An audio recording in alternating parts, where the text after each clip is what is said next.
এবার আমরা 4 নম্বর প্রশ্নটা দেখব। 4 নম্বর প্রশ্নে দেওয়া আছে হচ্ছে √3 তার উপর পাওয়ার হচ্ছে x + 5 ইকুয়াল 3√3 তার উপর পাওয়ার হচ্ছে 2x + 5।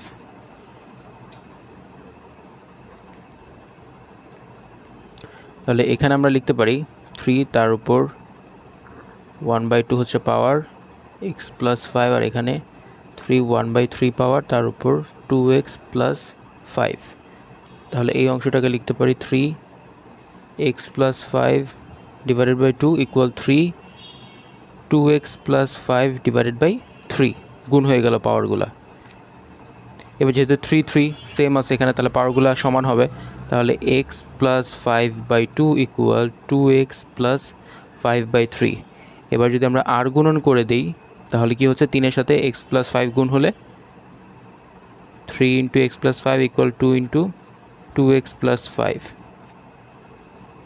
3x + 15 equal 4x + 5 × 2 = 10। সবগুলোকে যদি আমি একদিকে আনি তাহলে 3x - 4x ইকুয়াল ওখানে 10 - 15। তাহলে এখানে হচ্ছে -x ইকুয়াল এখানে -5। সুতরাং x ইকুয়াল আমরা পাচ্ছি 5। এটাই হচ্ছে আমাদের নির্ণয় সমাধান। সেমভাবে যদি 5 নম্বর প্রশ্নটা দেখি, 5 নম্বর প্রশ্ন হচ্ছে 5√4 তার উপর পাওয়ার হচ্ছে 4x + 7, দেন 11 তার উপর 64 এর উপর পাওয়ার হচ্ছে 2x + 7।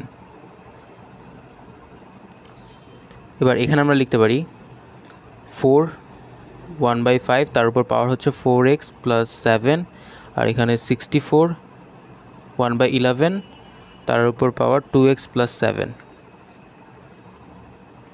তাহলে এখানে হবে 4 এর উপর পাওয়ার হচ্ছে 4x + 7 / 5 ইকুয়াল 64 তার উপর পাওয়ার হচ্ছে 2x + 7 / 11।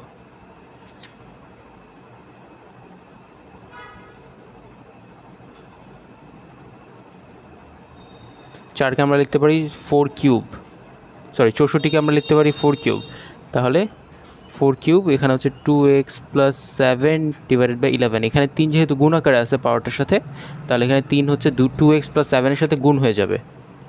তাহলে 4 পাওয়ার হচ্ছে 4x + 7 / 5 ইকুয়াল এখানে 4 3টা উপরের অংশের সাথে গুণ হয়ে যাবে।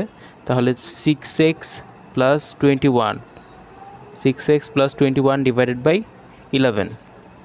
তাহলে এখান থেকে আমরা পাচ্ছি কি 4x + 7 / 5 ইকুয়াল 6x + 21 / 11। এবার আমরা যদি আর গুণন করি তাহলে 5-এর সাথে 6x + 21টা গুণ হবে। তাহলে এখানে হচ্ছে 30x + 21কে যদি আমরা 5 দিয়ে গুণ করি তাহলে আমরা পাবো হচ্ছে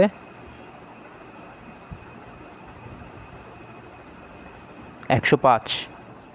তাহলে +105 দিয়ে দিলাম ইকুয়াল 11 দিয়ে 4কে গুণ করলে 44x + 77। সবগুলোকে যদি আমি এক পাশে আনি তাহলে জিনিসটা দাঁড়াবে 44x - 30x ইকুয়াল 105 - 77। 44 থেকে 30 বাদ দিলে 14x, আর 105 থেকে যদি আমরা 77 বাদ দিই তাহলে আমরা পাবো হচ্ছে 28।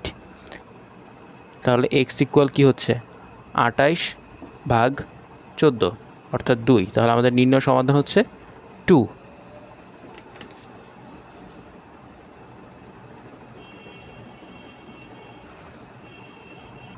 এবার আমরা 6 নম্বর প্রশ্নটা দেখব।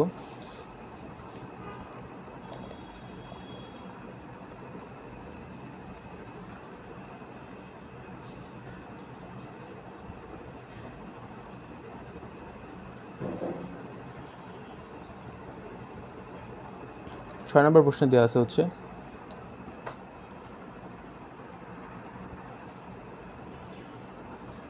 3 × 3x - 4 × a² 2x - 5 divided by 3 to the power x plus 1 equal a to the power 2x minus 5, বা এখানে আমরা লিখতে পারি 3 to the power 3x minus 4 আর 3 to the power x plus 1 equal, এই উপরের অংশটা যদি এদিকে আসে তাহলে কিন্তু ভাগ হয়ে যাবে, তাহলে আমরা লিখতে পারি a to the power 2x minus 5, আর এই অংশটা ডানে চলে আসলে a to the power 2x minus 5। এই দুটো সেম যেহেতু কাটাকাটি হয়ে গেলে 1 থাকবে, তাহলে আমরা লিখতে পারি 3 to the power 3x minus 4 3 to the power x plus 1 equal 1। এই নিচের অংশটা ওই পাশে চলে গেলে গুণ হয়ে যাবে, তাহলে 3 to the power 3x divided 3x minus 4 equal, এটা যদি এই পাশে চলে যায় গুণ আকারে তাহলে কি হচ্ছে 3 to the power x plus 1, যেহেতু 3 সেম আছে তাহলে পাওয়ারগুলো এক হবে, তাহলে 3x minus 4 equal x plus 1। এবার 3x minus x equal 1 plus 4, বা 2x ইকুয়াল 5। সুতরাং x ইকুয়াল আমরা পাচ্ছি 5 ডিভাইডেড বাই 2। আমাদের নির্ণয় সমাধান হচ্ছে x ইকুয়াল 5 ডিভাইডেড বাই 2।